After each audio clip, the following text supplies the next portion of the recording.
Tilly Devine was nothing more than a calculating, sociopathic, evil individual.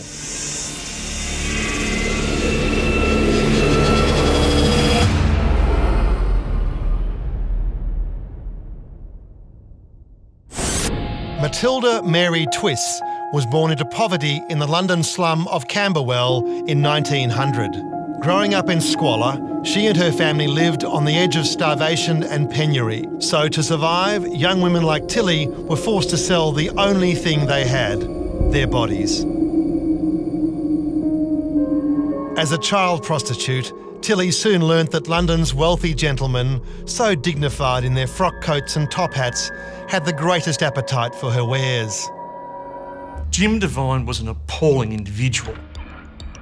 He was violent, he was brutal, he was foul-mouthed, whether he was drunk or whether he was sober. But something about this sullen, black-tempered man captured her heart, and the two were quickly married. A year later, she left post-war London and followed her husband to a land of opportunity and a fresh start. Unfortunately for Tilly, his plan for her was that she was going straight back into the world of prostitution. She charged top price and always collected. Any client foolish enough not to pay faced the fury of Big Jim's fists. She quickly learned that you had to be as tough as the men in Sydney, and this was extraordinary for that era because there were very few women who did anything other than what they were told in those days, and became equally as feared as any of the men because she was fearless in as much as she would do whatever it took, and she was violent.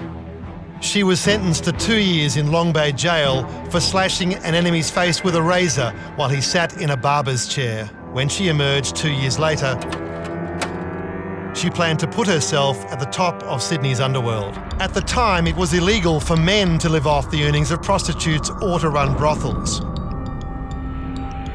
But the law made no mention of women. Tilly takes advantage of this extraordinary loophole. There always seem to be these loopholes with governments around Australia in those days, but this one was that it was illegal for a male pimp, if you like, to run a bordello, but it was okay for a woman to run a brothel, and so she did. While Tilly opened a string of brothels in Woolloomooloo, King's Cross and Darlinghurst, police and politicians were desperately trying to clean up the town. There's a lot of petty assault.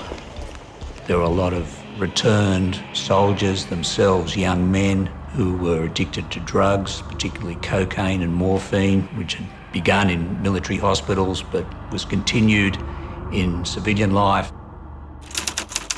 Cocaine, once legally sold through pharmacies, was now outlawed. And heavy penalties for the possession of handguns were enacted. So what the criminals did was they got rid of the guns and they replaced them with cutthroat razors, shaving razors in those days. And these razors were used not only as a very effective weapon in separating somebody from their money in a hold-up, they became symbolic. They became known as the razor gangs for that reason. Tilly's great rival was a ruthless bootlegger named Kate Lee. She'd built an empire selling grog to drinkers after closing time. Smart and opportunistic, Kate quickly added cocaine to her menu and watched her profits grow. A few suburbs away, Tilly and Jim Devine were quick to tap this new revenue stream. Tilly was running her crime empire as a kind of one-stop shop. Girls were selling cocaine, girls were taking cocaine. Sometimes they were paid, and probably more often than not, in cocaine. So it became this vicious cycle for these girls working on the prostitution game. Instead of being paid, they became addicted to cocaine, and it was a very cruel and manipulative thing to do. Inevitably, a battle for supremacy broke out between Tilly and her rival. This extraordinary situation arose where Tilly had a rival, another female rival in Sydney, in Kate Lee, and she was every bit as horrible as Tilly Devine, and this war erupted between these two matriarchs of Sydney crime, if you like, and it was a violent war. Their fierce rivalry drove each of them to try and outdo the other. As far as I know, it's the only time in criminal history when such a situation has arisen. And they succeeded because they were more ruthless, more powerful, smarter than the men who were buying for them. Tilly and Kate employed violent thugs and standover men to protect their empires.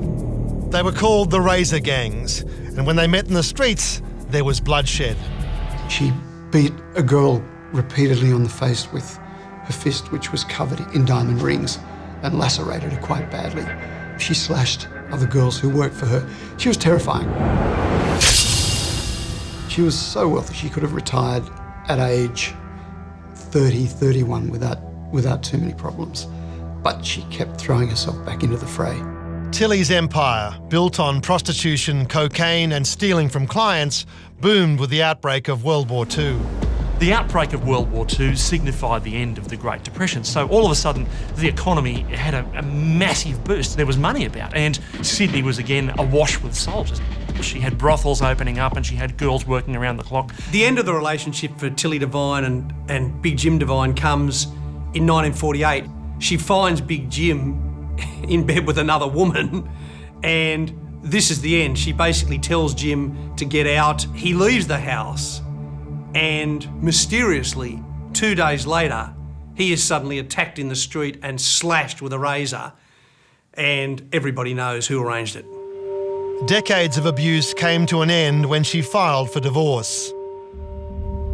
Big Jim faded into the history of Sydney's underworld, and his ex-wife Tilly continued on without him. On May 19, her life seemed complete when she tied the knot with her new love, Eric Parsons. He was a criminal, but a gentle, subservient type.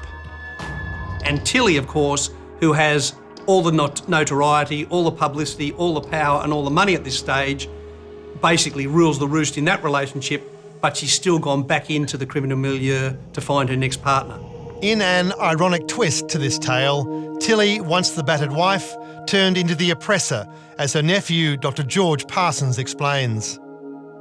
And there's a couple of legends about him. If he was dancing too close to somebody, she'd sort of deal with him. There is one legend, I don't know whether it's true, that she once shot him in the knee on the wedding night when they were, because he was dancing a bit close to somebody. In 1953, the press reported she'd spent a small fortune on a trip back to the mother country for the coronation of Elizabeth II. Tilly's final comeuppance, of course, gets great headlines when she returns from the royal coronation and she finds the taxation department is onto her. They have monitored all the spending that Tilly is supposed to have done both overseas and in Sydney.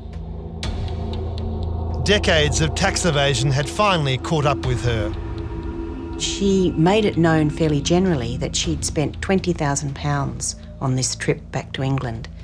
And then, strangely enough, the tax department gave her a bill for precisely £20,000. £20,000 in the 1950s is a huge amount of money. That's more than the value of even quite a nice suburban house. Hard money to raise in a hurry, and if she doesn't get it, it's a jail sentence for her. She managed to scrape up the money for the tax man, but her crown was starting to slip. So this monumental tax bill, together with new blood, new bad blood coming through Sydney's underworld, was really starting to put Tilly out of business. She was a figure from the 1920s and 30s, and in the 50s she really started to show her age and her empire was starting to crumble. She outlived her old nemesis Kate Lee, but Tilly, battle-scarred and exhausted, faced a fresh wave of enemies. The sad end to Tilly's life is that if you look at the criminal records, even in her last years, there are a series of incidents where she ends up in confrontations, either attempting to glass someone, pulling out a gun and threatening them, or indeed just physical violence. And this is a woman who now is well past her prime, but still, without thinking, immediately resorts to physical violence whenever her temper triggers off. While she was still trying to run her brothels, she simply didn't have the strength or the motivation or the ruthlessness anymore, and was easy pickings for the likes of Joe Borg and younger people who came in and took over her area. In 1970, after a long illness, Tilly's life came to an end. By then, she was a forgotten relic. Her obituary summed her up accurately and without pity as a vicious, grasping, high priestess of savagery, venery, obscenity and whoredom.